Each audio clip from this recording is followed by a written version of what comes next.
Buongiorno. Nella rubrica di Veneto Globe Voci da, oggi ritorna una persona che come presidente del consorzio di promozione turistica Cadore Dolomiti sta gestendo l'auspicata ripresa turistica in Cadore. Gildo Trevigian, che è anche titolare dell'albergo Perno di Pieve di Cadore. In questi giorni lei ha preso una posizione a favore di Edgardo Manaigo dell'Hotel Post di Cortina, che ha denunciato per danni lo Stato cinese. Perché?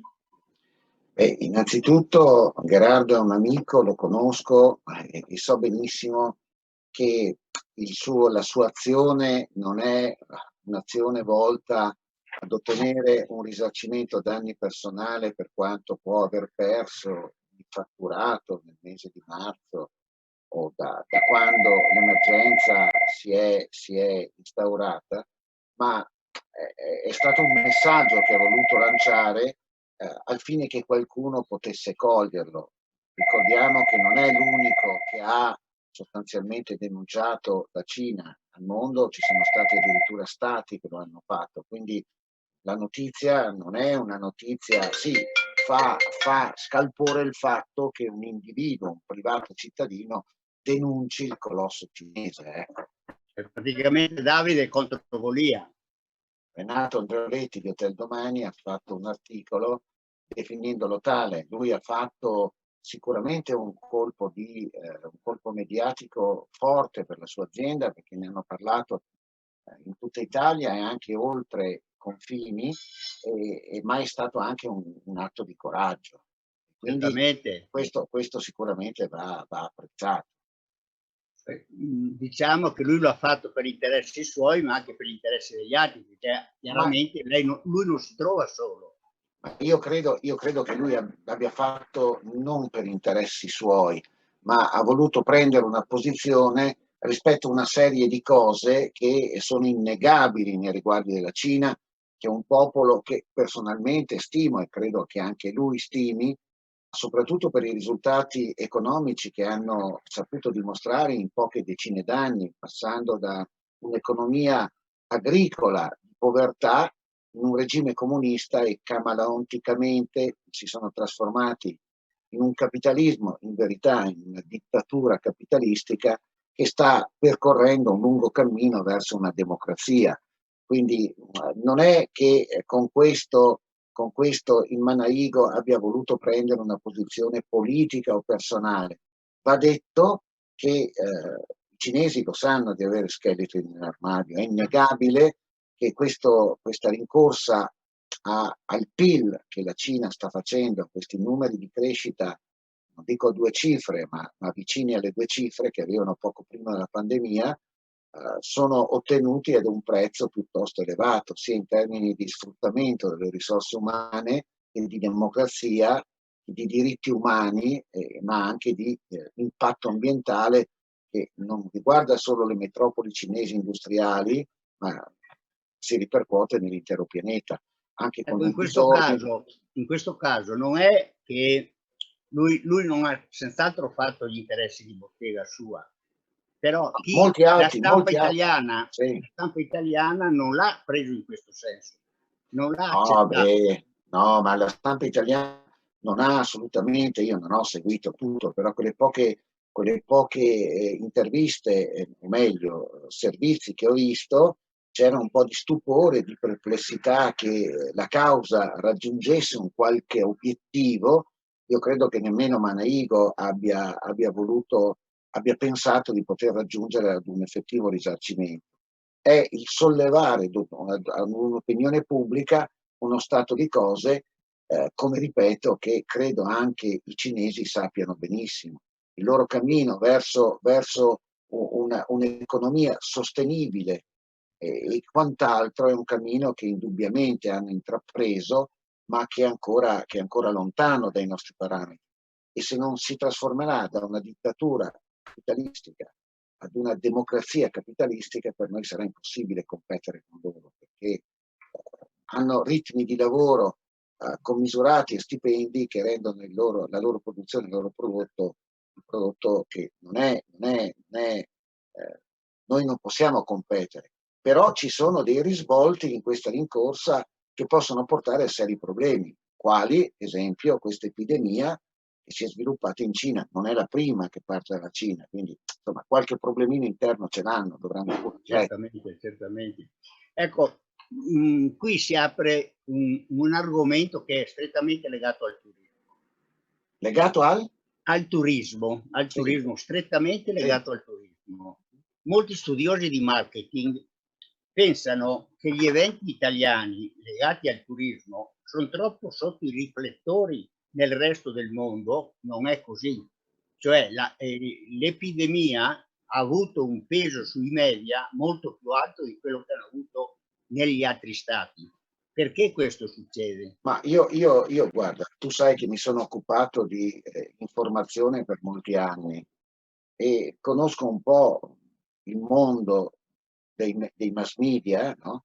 E avverto, pochi lo percepiscono, che la potenza di fuoco che oggi hanno i mass media in Italia, dopo la liberalizzazione radiotelevisiva, è 20 volte superiore al fabbisogno reale, nel senso che il Covid sta diventando un argomento per vendere audience, no?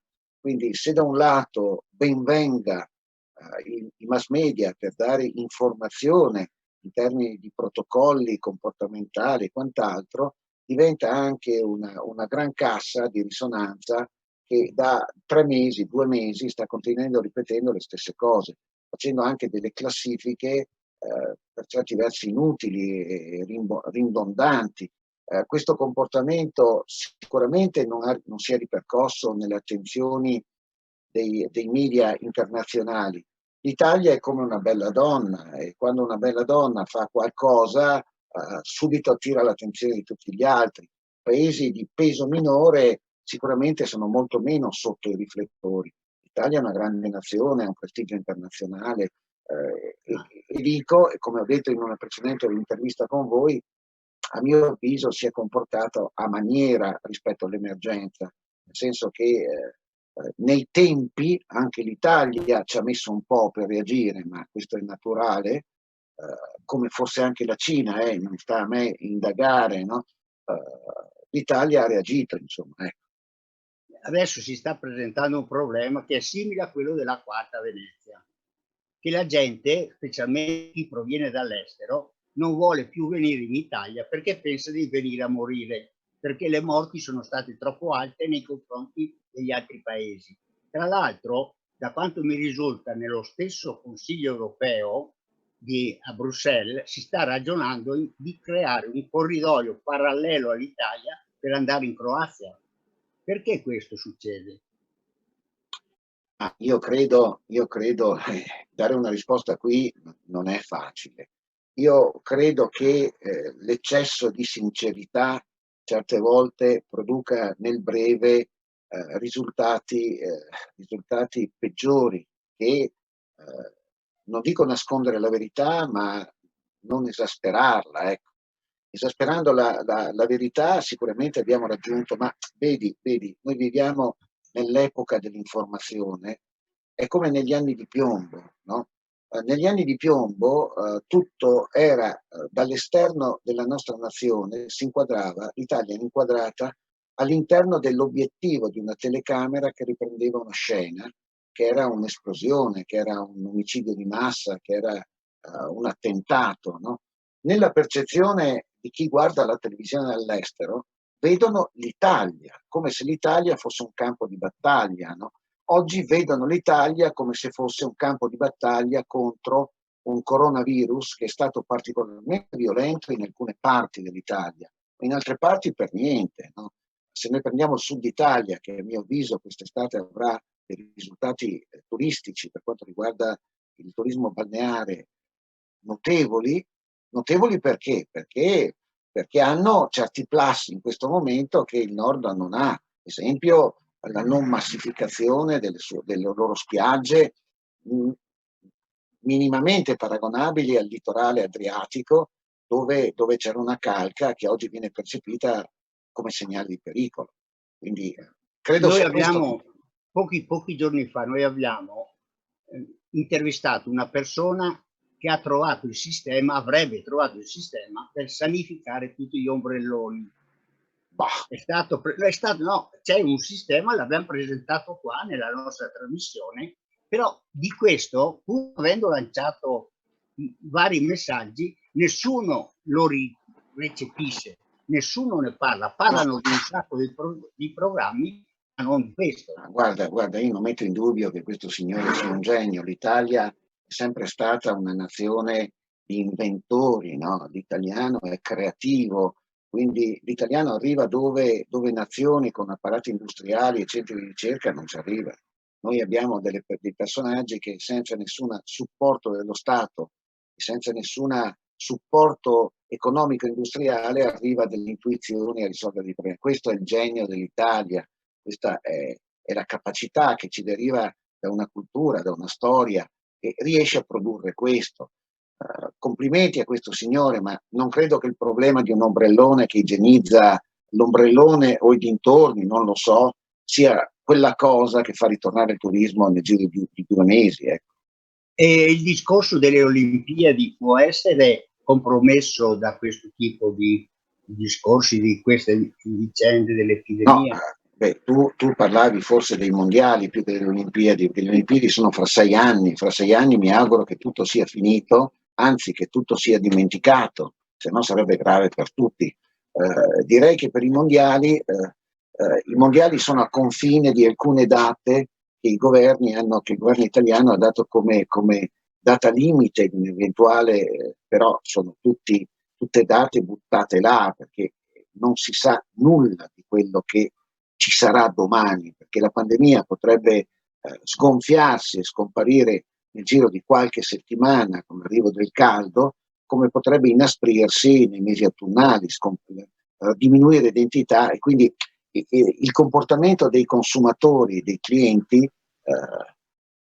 varia dalle informazioni che riceve dai mezzi di informazione. Quindi se lo Stato dice che si può uscire, non lo dice perché la gente vada in vacanza e gli albergatori incassi, lo dice solo se sa che non innescherà dei nuovi casi di contagio. Qualora si rivelasse che all'apertura ci fosse dei contagi, richiuderà tutto, ma questo credo sia un comportamento più che corretto da parte di uno Stato. Se poi vogliamo mettere davanti il discorso dell'economia e fregarcene se muoiono anche dei bambini magari, o delle persone di mezza età, o addirittura dei giovani, vabbè, allora viviamo in un mondo dove non c'è più neanche un'etica. No? Ecco, e i finanziamenti proposti dal governo, programmati dal governo, servono o sono solamente un palliativo? Guarda, io credo che intanto questa crisi sta forse al momento si sta esasperando troppo, no? Non metto in dubbio che ci siano milioni di individui che non hanno i soldi per pagare l'energia elettrica e non sanno se gli staccheranno la linea oppure se il governo imporrà di mantenere alle società elettriche contratti attivi anche se non vengono pagati. Dico che questa pandemia ha dimostrato che ricchi non eravamo, nemmeno se andavamo in vacanza 2 volte all'anno, nemmeno se cambiavamo la macchina ogni 2 anni o poco più, e nemmeno se facevamo degli stili di vita molto alti. Noi viviamo un'economia orientata all'indebitamento e quindi sostanzialmente viviamo grazie a meccanismi finanziari che alla presenza di un calo della domanda manifestano tutta la loro realtà, tutta la realtà di una nazione che spende, ma questo ormai è diffuso a livello planetario, non è solo degli italiani. No? L'economia è orientata in questo senso, no? Si finanziano anche i consumi e non c'è da stupirsi, no? Uno compra un divano perché può pagarlo a rate. Cosa vuol dire? Vuol dire che non hai soldi per comprarlo, però il divano ce l'ha a casa lo stesso. Allora dobbiamo decidere se stare senza divano e mandare la gente a casa e licenziarli dalle fabbriche di divani, o accettare un meccanismo di finanziamento anche dei consumi. Quindi ecco, A questo punto ci vuole una previsione per l'immediato futuro, cioè per la prossima estate. Ci sono buone prospettive o indipendentemente dall'epidemia o non ci sono prospettive? Ma guarda, dipende come sempre un po' anche da noi, no? Io credo che quello che noi possiamo fare per invogliare la gente a venire sulle Dolomiti è molto poco. Mi spiego perché.